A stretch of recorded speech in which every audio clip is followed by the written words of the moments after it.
Hello बच्चों, तो मैं आज आपके सामने फिर कुछ यूनिट 2 के एक टॉपिक को लेके आ रहा हूँ। My name is Ashutosh. आइए देखते हैं यूनिट 2 का ये टॉपिक, जिसमें आप देखेंगे प्रतिरोध पर ताप की निर्भरता। अब प्रतिरोध पर ताप यानी टेम्परेचर की डिपेंडेंस कैसे कैसे होती है, इसको हम लाइन वाइज देखेंगे। तो आइए देखते हैं प्रतिरोध पर ताप की निर्भरता। प्रतिरोध पर ताप की निर्भरता, पर ताप टेम्परेचर की निर्भरता। The temperature dependence on resistance, English में बोलेंगे तो temperature dependence on resistance. The temperature dependence on temperature dependence on resistance. आज हम इस टॉपिक पर चर्चा करेंगे किस प्रकार से हम कह सकते हैं कि रेजिस्टेंस पर ताप की निर्भरता होती है। तो बच्चों देखो, सबसे पहले तो हम रेजिस्टेंस के बारे में पिछले यूनिट्स में हम बात कर चुके हैं। मेरे पार्ट 1, पार्ट 2, पार्ट 3, पार्ट 4 को देखेंगे अगर आप यूनिट 2 के, तो उसमें आपने देखा था हमने एक फॉर्मूला निकाला था, R = ml/n टाउ। तो m क्या था यहाँ पर? m था इलेक्ट्रॉनों के प्रवाह से जो है धारा बहती है। हमने लिखा मास ऑफ इलेक्ट्रॉन, यानी कि इलेक्ट्रॉन का द्रव्यमान लिया था, मास ऑफ इलेक्ट्रॉन। थोड़ा मैं इंग्लिश में लिखूंगा, आप लोग हिंदी में भी मेरी बात को सुनेंगे इलेक्ट्रॉन का, ताकि दोनों लैंग्वेज में, इंग्लिश में लिखने से इंग्लिश मीडियम वालों के लिए इजी हो जाता है और हिंदी में बोलने से हिंदी मीडियम वालों के लिए इजी हो जाता है। तो आप दोनों को फॉलो करते हुए नोट्स बनाएंगे। m क्या है? मास ऑफ इलेक्ट्रॉन, मतलब इलेक्ट्रॉन का द्रव्यमान है। स्मॉल l क्या है? वो कंडक्टर या तार या कुछ भी है किसी पदार्थ का, उसकी लंबाई है। तो एक तरह से कहते हैं लेंथ ऑफ वायर कहते हैं, जिसमें से धारा बह रही है, लेंथ ऑफ वायर। और इसका कुछ रेजिस्टेंस होगा। हमने एक फॉर्मूला और निकाला था, R = ρl/A, कि रेजिस्टेंस जो है L पर डिपेंड करता है, लेंथ पर डिपेंड करता है, और क्रॉस सेक्शनल एरिया यानी A पर डिपेंड करता है। A क्या है यहाँ पर? Cross sectional area. इसको हम जब हमने निकाला था धारा और अनुगमन वेग में संबंध, उसके बाद हमने V/I को फिर से उसको हमने कैलकुलेट किया था। एक फॉर्मूला ये भी आया था, अगर आपने नहीं देखा तो उस यूनिट को देख लीजिए, वहां पर मैंने ये फॉर्मूला निकाला था। उस पार्ट में R = ml/ne² टाउ। यहाँ पर कुछ चक्र आते हैं, कुछ सिंबल्स आते हैं, n आया। What is n? तो यहाँ पर जो n है वो क्या है? Number of electrons per unit volume. Number of electrons per unit volume, per unit volume मतलब एकांक आयतन में इलेक्ट्रॉनों की संख्या। ये हमने निकाला था I = NeAVD। हमने एक फॉर्मूला निकाला था, यहाँ पे n क्या था? Number of electrons per unit volume. याद रखिएगा, एकांक आयतन में इलेक्ट्रॉनों की संख्या, धारा और अनुगमन वेग में ड्रिफ्ट वेलोसिटी को जो संबंधित था। तो ये सारे टॉपिक्स हमारे पहले हो चुके हैं, उनके बारे में वहां पे चर्चा हो चुकी है, बार बार मैं यहाँ चर्चा नहीं करूंगा। E क्या है? इलेक्ट्रॉन पर चार्ज कितना है? चार्ज ऑन इलेक्ट्रॉन जो सब जानते हैं, वो एक फिक्स चार्ज होता है। चार्ज ऑन इलेक्ट्रॉन 1.6 × 10⁻⁻19 कूलम, जो आवेश का मात्रक है। अंत में आता है टाउ। टाउ है वो रिलैक्सेशन टाइम, यानी श्रांति काल कहते हैं। रिलैक्सेशन टाइम, श्रांति काल, relaxation time between two successive collision. यहां पर यानी कि हम हिंदी में क्या बोलेंगे इसको? दो संगठन के बीच का एक श्रांति काल, संगठन के इलेक्ट्रॉनों के संगठन के बीच का क्या है ये? श्रांति काल। श्रांति मतलब होता है आराम, यानी कि इतनी देर तक जो है इलेक्ट्रॉन आराम करता है। बहुत कम समय होता है इलेक्ट्रॉन को आराम करने का। जब धारा बहती है तो इलेक्ट्रॉन कोलाइड करते हैं आयन से और परमाणु से, एटम से, और टक्कर मार के आगे बढ़ते। इन ऑल देखें तो रैंडमली जो है मूव करते हैं सारे एटम्स, इधर उधर ये सब वाइब्रेट कर रहे होते हैं। तो क्या करते हैं कि जब मूव करते हैं इन रैंडम डायरेक्शन, तो उनका जो श्रांति काल है, एवरेज वेलोसिटी 0 होती है। एक की वेलोसिटी इधर को जा रही है, इलेक्ट्रॉन एक को इधर को जा रहा है। तो जब कोई हमने फील्ड नहीं लगा रखा, जब हमने कोई बैटरी नहीं लगा रखी, जब हम बैटरी लगाते हैं तो वो एक पर्टिकुलर डायरेक्शन में उनमें बल लगता है, फोर्स लगता है, because of electric field. Electric field यानी वैद्युत क्षेत्र के कारण F = QE, फोर्स लगता है। फोर्स लगने के कारण एक्सेलरेशन होता है, एक्सेलरेशन करने के कारण वो वेग प्राप्त करते हैं। That's velocity is called drift velocity. वो ड्रिफ्ट करते हैं, एक तरह से अनुगमन करते हैं in a particular direction, opposite to the direction of current, electron move करते हैं towards positive terminal of battery, यानी कि धनात्मक टर्मिनल जो होता है बैटरी का उसकी ओर मूव करते हैं। ये हमने बात कर दी। अब हम निकालते हैं इलेक्ट्रॉन तो बहुत सारे हैं, इधर उधर मूव कर रहे हैं, तो सबका औसत निकालते हैं, वो कहलाता है औसत, एवरेज रिलैक्सेशन टाइम। इसको मैं कहूंगा एवरेज रिलैक्सेशन टाइम। बहुत थोड़ा सा समय होता है, बहुत थोड़े से समय के लिए कोलाइड करते हैं, ये कहलाता है टाउ। ये फिगर इसमें आते हैं और इसी से हमने जब इससे R equal to rho L upon A, जहां रो क्या है रेजिस्टिविटी, प्रतिरोधकता, उससे कंपेयर किया तो हमने कहा m upon n square tau. हम यहां पर यही बात करने जा रहे हैं कि रेजिस्टेंस और रेजिस्टिविटी क्या दोनों पर टेम्परेचर का प्रभाव है। तो आप कहेंगे हमें दोनों पर टेम्परेचर का प्रभाव है, कैसे है देखिए, देखते हैं आगे। इसी क्रम को हम आगे बढ़ाते हैं। इसको छाप लीजिए आप लोग, पॉज करिए, छापिए, ज्यादा समय नहीं लूंगा, मिटा दूंगा, परंतु आप पॉज करके इसको लिख सकते हैं। पॉज करिए, पॉज बटन होता है जानते हैं, और मोबाइल में भी पॉज बटन होता है, पॉज बटन दबाइए और छाप लीजिए। सबसे पहले हम आते हैं किस प्रकार से ताप की निर्भरता होती है कंडक्टर्स पे। चालकों में ताप की निर्भरता, चालकों में या धातुएं होती है अच्छी चालक होती है, चालकों में ताप की निर्भरता। धातु में बहुत मेटल्स होते हैं, मेटेलिक कंडक्टर्स जो होते हैं, उनमें होता क्या है, जो कंडक्टर होते हैं उनमें फ्री इलेक्ट्रॉन बहुत ज्यादा होते हैं, नंबर ऑफ फ्री इलेक्ट्रॉन जो होते हैं बहुत ज्यादा होते हैं, फ्री इलेक्ट्रॉन्स जिन्हें हम कहते हैं एन। इन्हीं की वजह से तो धारा बहती है, फ्री इलेक्ट्रॉन्स की मात्रा बढ़ जाती है बहुत ज्यादा, और बहुत ही रूम टेम्परेचर में ही उसमें अपने एटम के बाहर, अगर अपने इलेक्ट्रॉन मॉडल समझते हैं तो एटम के चारों ओर ऑर्बिट्स में इलेक्ट्रॉन चक्कर लगाते हैं, थोड़ा सा टेम्परेचर दे करके वो इलेक्ट्रॉन अपने स्थान से मुक्त हो जाते हैं। ऐसे फ्री इलेक्ट्रॉन्स की संख्या, ऐसे मुक्त इलेक्ट्रॉनों की संख्या कंडक्टर्स में, धातुओं में ज्यादा होती है। अगर इलेक्ट्रॉनों की संख्या ज्यादा होती है, इसी कारण इनमें धारा का सुगमता से प्रभाव होता है। अब हमारे पास दो फॉर्मूले हैं, एक तो हो गया R बराबर M L upon N E square tau, एक हो गया रो बराबर M upon N E square tau. इसमें M L upon N E square tau A भी आएगा, इसी से निकाला। आर बराबर एम, रो बराबर इससे निकाला, आर बराबर रो एल अपॉन ए, तो एम रो बराबर M upon N E square tau. यदि बाय द वे मैं यहां पर ए लिखना पिछले वाले उसमें भूल गया हूं तो आप ये मत समझना गलत हो गया, हो सकता है कभी कभी हम भूल भी सकते हैं, तो आप उस ए को जरूर लिख लीजिएगा वहां पर, M L upon N E square tau A, तो रो बराबर M upon N E square tau. तो ठीक हो गया, एक कंडक्टर लिया हमने, उसकी लंबाई एल है, एरिया ए है, रेजिस्टिविटी रो है, इन रूम टेम्परेचर, वो टेम्परेचर बढ़ाया क्या होगा, टेम्परेचर बढ़ाएंगे तो क्या होगा भैया, टेम्परेचर बढ़ाएंगे तो कुछ इलेक्ट्रॉन और मुक्त हो जाएंगे। हाँ, एटम्स में आयनाइजेशन होगा, आयनाइजेशन होगा तो कुछ इलेक्ट्रॉन मुक्त और हो जाएंगे, फ्री इलेक्ट्रॉन बढ़ जाएंगे, एन का मान बढ़ जाएगा। अच्छा, एन का मान बढ़ जाएगा, यहां से एन का मान बढ़ेगा तो क्या होगा, रो का मान तो घट जाना चाहिए, रेजिस्टिविटी घट जानी चाहिए, रेजिस्टेंस भी घट जाना चाहिए उस ऊपर वाले फॉर्मूले से।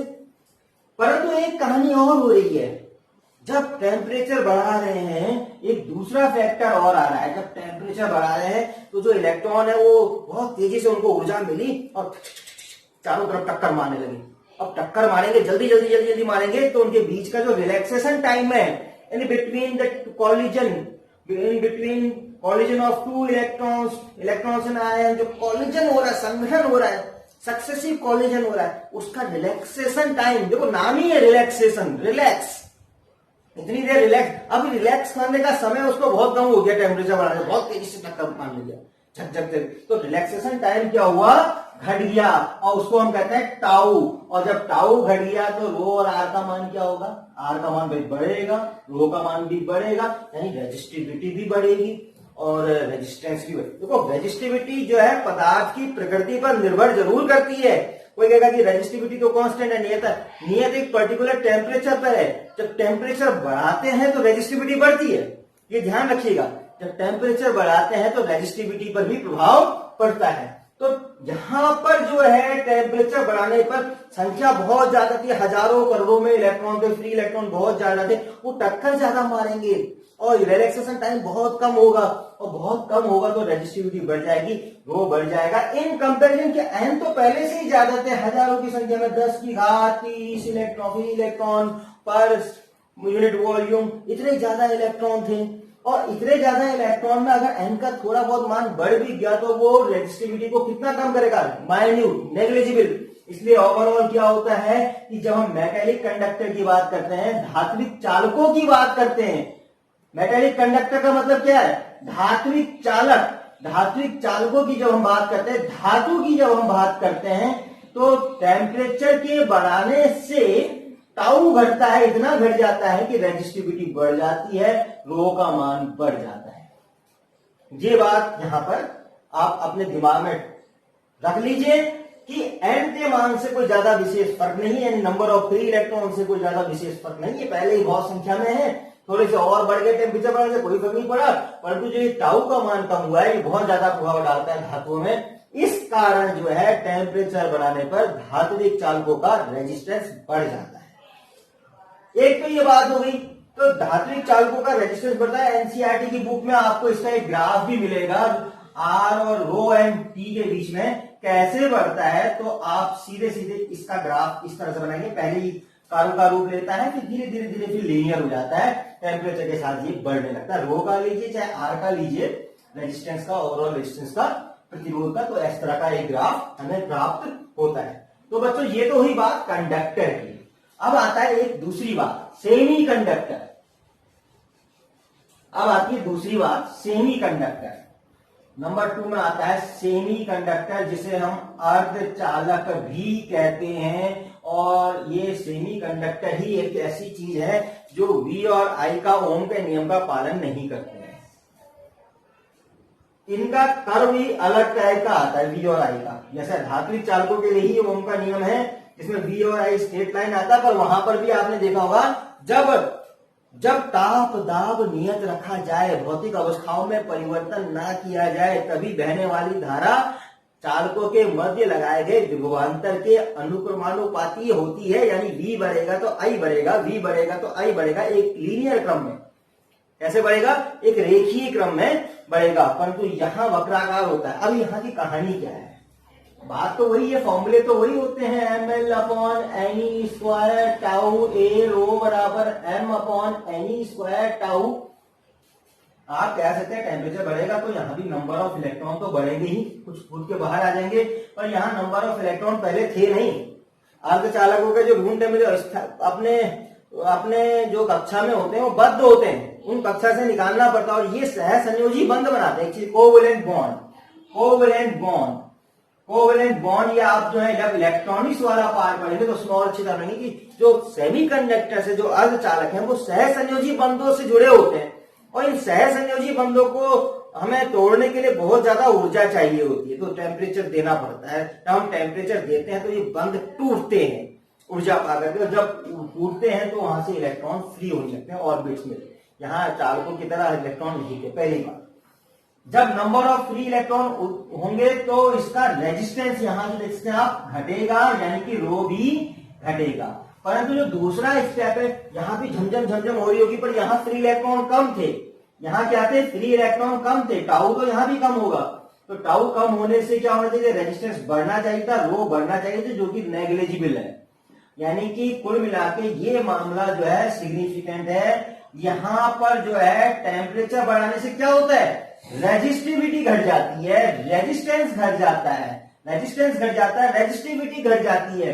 टेम्परेचर बढ़ाने से रो का मान घटता है सेमीकंडक्टर में, क्योंकि नंबर ऑफ फ्री इलेक्ट्रॉन्स बढ़ते हैं, बंध टूटते हैं, इसलिए टेम्परेचर बढ़ाने से रेजिस्टिविटी सेमीकंडक्टर में घटती है। ध्यान रखिएगा, दो बातें आई हैं, दो बातें मैं साफ साफ कह रहा हूं यहां पर। एक नंबर एक बात थी जिसमें था आपका धात्विक चालकों के लिए, धात्विक चालकों के लिए था रेजिस्टिविटी बढ़ जाती है टेम्परेचर बढ़ाने पर, और सेमीकंडक्टर्स के लिए, अर्धचालकों के लिए रेजिस्टिविटी घट जाती है। आगे बढ़ते हैं, एक आता है एलॉयज, मिश्र धातुएं कहते हैं इसे, मिश्र धातुएं, मिश्र धातुएं। मिश्र धातुएं यानी कि थर्ड पॉइंट आ गया, ये बहुत इंपॉर्टेंट है ये पॉइंट भी, मिश्र धातुएं, मिश्र धातु। अरे एक पहले मैं कर्व बता दूं आपको कि सेमीकंडक्टर के लिए जो कर्व होगा वो कैसे बनाएंगे, रो एंड टी का, रो एंड टी का जो कर्व बनाएंगे, क्योंकि यहाँ पर घट रही है तो ये इस तरह से, ये कर्व इस तरह से जाएगा, रो धीरे धीरे धीरे धीरे टेम्परेचर के बढ़ाने के साथ ये घटती जाएगी। अब आते हैं एलॉइस यानी कि मिश्र धातुएं, मिश्र धातुएं, मिश्र धातुएं जो बनाई हुई होती हैं मिक्स करके जो एलॉय होते हैं वो होते हैं नाइक्रोम का वायर, आपने सुना होगा रेजिस्टेंस वायर भी कहते हैं इन्हें, प्रतिरोध तार भी कहते हैं इन्हें, मैंगनीन,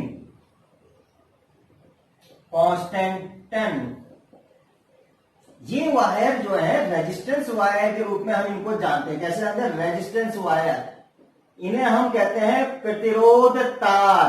क्या कहते हैं?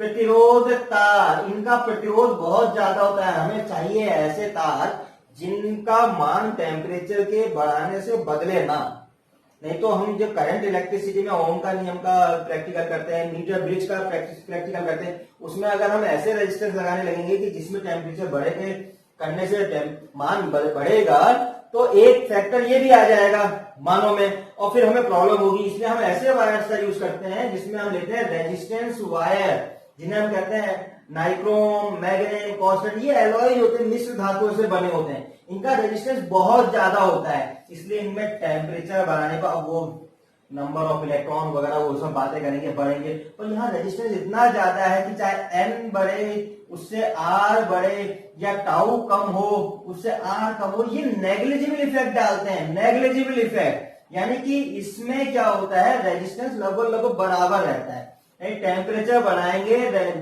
No unchange, resistance remains unchange, अपरिवर्तित, यानी कि बना ही रहता है जितना है, क्योंकि अधिक मात्रा में होता है इसलिए उतना ही बना रहता है। तो ये हो गया आपका एलॉयज। नंबर 4 में मैं अब ले रहा हूं कि अगर हमें टेम्परेचर के परिवर्तन को निकालना होगा तो हम किस फॉर्मूले से निकालेंगे। तो यहां पर आता है एक बहुत इंपॉर्टेंट चीज, temperature coefficient of resistance, temperature coefficient of resistance, इसे क्यों कहते हैं? प्रतिरोध का ताप गुणांक, प्रतिरोध का ताप गुणांक, प्रतिरोध का ताप गुणांक, और इसको हम रिप्रेजेंट करते हैं अल्फा से। ये बताएगा जैसे हमारा जो प्रतिरोध है, हमारा जो प्रतिरोध है टेम्परेचर पर डिपेंड करता है। हमें टी टेम्परेचर था, बढ़ा करके टी प्लस डी टी कर दिया तो प्रतिरोध भी बढ़ करके R plus R D T हो जाएगा, D R plus D R हो जाएगा। यानी कि डी आर चेंज हो गया किसमें? डी टी के कारण, तो डी आर चेंज हो गया डी टी के कारण, यानी कि इतना प्रतिरोध क्या हो गया? बढ़ गया, इतना प्रतिरोध बढ़ गया। तो ये डी आर जो है परिवर्तन दे रहा है डी टी के कारण। तो ये डी आर अगर मैं इसमें कांस्टेंट ले लूं अल्फा डी टी, तो ये क्या होगा? आपका प्रतिरोध ताप गुणांक होगा, प्रतिरोध ताप गुणांक होगा, जो ये बता रहा है नियतांक है ये अल्फा कि किस हिसाब से बढ़ रहा है। तो डी आर डी टी पर इस फॉर्मूले से डिपेंड करता है। अभी एक फॉर्मूला बिल्कुल आपको किताबों में लिखा हुआ मिलेगा, आर टी बराबर R01 प्लस अल्फा टी। यहाँ पे टी क्या है? टेम्परेचर, जो टेम्परेचर बढ़ाया है, जितना हमने टेम्परेचर बढ़ाया है। अल्फा क्या है? टेम्परेचर कॉफिशिएंट ऑफ रेजिस्टेंस, यहाँ पे अल्फा है टेम्परेचर कॉफिशिएंट ऑफ रेजिस्टेंस, इसे हम कहते हैं ताप गुणांक। आर जी क्या है? इनिशियल, प्रारंभिक समय में, यानी 0 डिग्री सेंटीग्रेड पर टेम्परेचर, और आर टी क्या है? T डिग्री सेंटीग्रेड पर टेम्परेचर। आइए इसको डिराइव करते हैं, इंटीग्रेट कर लेते हैं। हालांकि इंटीग्रेशन की ज्यादा जरूरत आपको शायद नहीं पड़ेगी, पर यहां पर हम लेते हैं आर, पहले R0 था, अब हो गया RT हो गया, और यहां लेते हैं टेम्परेचर जो है पहले 0 था अब T हो गया, ठीक हो गया, पहले 0 था अब T हो गया। तो इसको हम अगर इंटीग्रेट करेंगे तो ये तो हो जाएगा RT minus R0 left hand side. क्यों? क्योंकि dr का इंटीग्रेशन r ही तो होगा, अपर लिमिट लेंगे माइनस लोअर लिमिट, बराबर अल्फा क्या है? यहां पर हम आमतौर पर अल्फा को एज्यूम करते हैं कांस्टेंट है, ठीक है। तो 0 टू t यहां पर भी लिया है, और ये हो गया dt बराबर अल्फा, और यहां लेंगे हम, तो यहां लेंगे हम यहां पर स्मॉल t माइनस 0 यानी कि अल्फा t।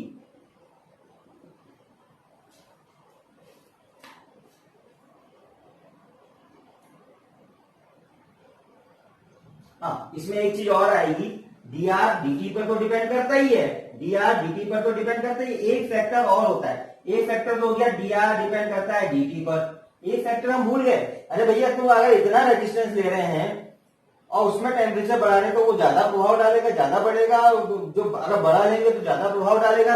अगर सीधी सी बात है, छोटा सा रेजिस्टेंस लिया तो वो थोड़ा ही तो बढ़ेगा टेम्परेचर बढ़ाने पर, अब बड़ा रेजिस्टेंस लेंगे तो वो थोड़ा ज्यादा बढ़ेगा, उस पर ज्यादा भाग पे प्रभाव पड़ेगा, और ज्यादा लेंगे तो उस पर और ज्यादा भाग पे प्रभाव पड़ेगा। तो एक चीज और इसमें अनुक्रमानुपाती लिखिए, उसके इनिशियल टेम्परेचर पर R0, यानी कि जो प्रारंभ में जो उसका टेम्परेचर है उस पर प्रभाव, और फिर ये आ गया R0। अब इसको मिलाइए तो हमारे पास आता है dr बराबर अल्फा R0 dt, जो हमने यहां नहीं लिखा है। तो बच्चों यहां लिखते हैं अल्फा, और यहां लिख दीजिए, थोड़ा सा करेक्शन करिए इसको, अल्फा R0 dt, यहां पे लिखिए अल्फा R0 dt, जहां R0 dt, चलो कैपिटल डी लिखा है, ठीक है। R0 क्या है, प्रारंभ में जब हम टेम्परेचर नहीं बढ़ाया है, जितना रेजिस्टेंस है उसका मान, और जब टेम्परेचर बढ़ाया है तो उसके रेजिस्टेंस में का भी प्रभाव पड़ा, क्योंकि कम लिया था या ज्यादा लिया था, और टेम्परेचर कितना बढ़ाया उस पर भी प्रभाव पड़ा। तो ये बातें ध्यान रखिएगा। तो अल्फा और R0 को हम यहाँ पर क्या करेंगे, यहाँ पर बाहर लेंगे, यहाँ पर अल्फा R0 भी बाहर लेंगे, R0 भी बाहर लेंगे। तो अब हमारे पास आया ये अल्फा R0 t। अब इस फॉर्मूले से देखिए, आर टी बराबर R0 plus alpha R0 t, R0 को कॉमन ले लेंगे, आर टी बराबर 1 प्लस अल्फा टी। तो ये है बच्चों फॉर्मूला, जिससे हम निकाल लेते हैं अल्फा का मान, अगर हमें टी पता है तो अल्फा का मान निकाल, अल्फा का मान यही हम एक फॉर्मूला बना लेंगे, तो हमारे पास अल्फा का फॉर्मूला क्या आएगा, आर टी माइनस R0 तो है ही ऊपर, आर टी माइनस R0, और नीचे क्या आया R0 t, क्योंकि प्रतिरोध अपॉन प्रतिरोध कट जाएगा, तो इसका मात्रक होगा डिग्री पर डिग्री सेंटीग्रेड या पर डिग्री पर केल्विन, इसके मात्रक होंगे अल्फा के। ये हो गया प्रतिरोध ताप गुणांक, प्रतिरोध ताप गुणांक टेम्परेचर कोएफिशिएंट ऑफ रेजिस्टेंस। यहां हमने बढ़ते में लिया है कि टेम्परेचर बढ़ाने पर इतना हुआ, टेम्परेचर बढ़ाने पर रेजिस्टेंस dr बढ़ गया, इनिशियल टेम्परेचर R0 था तो R0 पर डिपेंड करेगा, कम ले रहे हैं ज्यादा ले रहे हैं, कितना ले रहे हैं, अगर कम लेंगे तो कम बढ़ेगा, ज्यादा लेंगे तो अनुपात में ज्यादा बढ़ेगा, इसलिए हमने लिया है यहाँ पर R0 पर भी निर्भर करेगा, dt पर भी निर्भर करेगा, इसलिए dr बराबर अल्फा R0 dt। इसके बाद हमने इसको इंटीग्रेशन किया है। हमारे बायोलॉजी के बच्चे इंटीग्रेशन कम समझते हैं, अगर वो नहीं समझ रहे हैं तो कोई बात नहीं है, इसको आप लोग केवल एक पॉइंट से नोट कर लीजिए, यहाँ पर आर टी माइनस R0 लिख दीजिए, यहाँ पे अल्फा R0 को बाहर कांस्टेंट के रूप में लिख दीजिए, और इस इंटीग्रेशन को 0 टू t माइनस 0 लिख दीजिए, t माइनस 0 लिख दीजिए, खोल दीजिए, तो आपको इक्वेशन मिल जाएगी। और अगर फिर भी अगर नहीं आ रहा है तो इस इक्वेशन को याद कर लीजिए, R T equal to R0 1 plus alpha T, इसको मैं बॉक्स में बंद कर देता हूं, ये वाली equation, R T equal to R0 1 plus alpha T, और यहां से हमने अल्फा बराबर कितना निकाला, R T minus R0 upon R0 into T. तो ये आपका रेजिस्टेंस कैसे निर्भर करता है, कैसे प्रभाव डालता है। अब एक बात यहां पर ध्यान रखिए, कंडक्टर्स के लिए यानी धात्विक चालकों के लिए अल्फा का मान क्या होगा, पॉजिटिव नेगेटिव 0, बताइए, क्योंकि बढ़ रही है, अब भाई बढ़ रही है, आर टी बराबर R0, इतना बढ़ रहा है R0 alpha T, alpha positive होगा तभी तो बढ़ेगा, तो अल्फा पॉजिटिव होगा किसके लिए, कंडक्टर्स के लिए, चालकों के लिए अल्फा का मान क्या होगा, पॉजिटिव, यानी कि प्रतिरोध ताप गुणांक धनात्मक होता है चालकों के लिए। सेमी कंडक्टर्स के लिए क्या होगा, सेमीकंडक्टर में आपने देखा था कि प्रतिरोध घट रहा है, जब हम टेम्परेचर बढ़ा रहे हैं, नंबर ऑफ इलेक्ट्रॉन ज्यादा निकल रहे हैं, टाउ का कोई विशेष प्रभाव नहीं है, तो फ्री इलेक्ट्रॉन निकल रहे हैं, होल्स भी होल्स क्या होते हैं भैया, कोटर, ये कोटर की कहानी जो है यूनिट नंबर 9 की है, पर फिर भी मैं बताता हूं कि वहां पर कोटर भी है और कोटर धारा भी कहते हैं, पर अभी आप लोग इतना ही याद रखिए कि नंबर ऑफ इलेक्ट्रॉन्स वहां निकलते हैं, नंबर ऑफ होल्स वहां निकलते हैं, इस कारण जो है वहां पर रेजिस्टिविटी घटती है, क्योंकि नंबर ऑफ इलेक्ट्रॉन बढ़ेंगे तो कंडक्टिविटी बढ़ेगी, चालकता बढ़ेगी, तो सेमी कंडक्टर्स में चालकता बढ़ती है, उल्टा होता है इसका रेजिस्टेंस क्या है कंडक्टर का, ताप बढ़ाने पर बढ़ता है, जबकि सेमी कंडक्टर्स का क्या होता है, ताप बढ़ाने पर घटता है और चालकता बढ़ती है, इसलिए यहां पर ये नेगेटिव इंपैक्ट डालता है, ऋणात्मक प्रभाव डालता है, इसलिए सेमी कंडक्टर के लिए हम कहते हैं कि प्रतिरोध ताप गुणांक ऋणात्मक होता है। थर्ड एक और आया था एलॉइज में हमने कहा था कोई प्रभाव ही नहीं पड़ा, यानी अल्फा बराबर क्या होगा, शून्य, तभी तो बराबर होगा, RT बराबर R0, उतना ही रहेगा। यानी यहाँ पे प्रतिरोध ताप ग्राम कितना होता है, 0 होता है। तो बच्चों ये हुआ आज का हमारा टॉपिक। इसके बाद हम इसके कुछ न्यूमेरिकल अलग से ले लेंगे, अलग वीडियो बना के। इसको अच्छी तरह से छाप लीजिए, इसके अच्छी तरह से नोट्स बना लीजिए। ये यूनिट नंबर 5 है। वीडियो जो है मैं अलग तरीके से आपको इसी के पेश करूंगा, यूनिट नंबर 5 के। और इसका जो न्यूमेरिकल पोर्शन है उसको मैं अलग से पेश करूंगा, अलग से उसके साथ वीडियो बनाऊंगा। फिलहाल आप इसको कर लीजिए। हमारा यूनिट नंबर 5 छूट रहा था, हमने इसको पूरा कर दिया। 1 2 3 4 5 6 7 के हम वीडियो बना चुके हैं। 6 7 8 के आगे हम कहानी आगे बढ़ाएंगे। कॉम्बिनेशन ऑफ सेल्स लेंगे। तो इन सारे पार्ट्स को आप देखते रहिएगा, सारे पार्ट 1 2 3 सारे पार्ट देखेंगे, तभी पूरा ग्रेस्प कर पाएंगे, पूरे कोर्स को पढ़ पाएंगे। धन्यवाद। यहीं पर अपने आज के लेक्चर को समाप्त करता हूं। चैनल को सब्सक्राइब कर लीजिएगा, अभी बहुत कुछ आना बाकी है। धन्यवाद।